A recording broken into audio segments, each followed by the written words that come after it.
Welcome to Man Does Tech, where I solve the problems you didn't even know you had. In this video, I will explain how to reset your Honda Odyssey's oil life.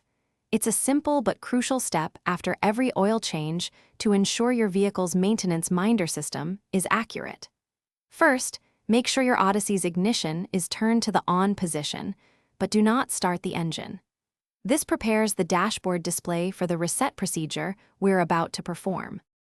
Next, you'll need to find the Select/Reset button. Depending on your Odyssey model, this button might be on your steering wheel or directly on the dashboard. Press it repeatedly until your multi-information display shows the engine oil life percentage. This reading typically indicates how much oil life remains, often prompting a reset when it drops below 20%. With the engine oil life percentage visible, press and hold the Select/Reset button. Keep holding it down for about 10 seconds. You'll notice the oil life indicator on your display will start to blink.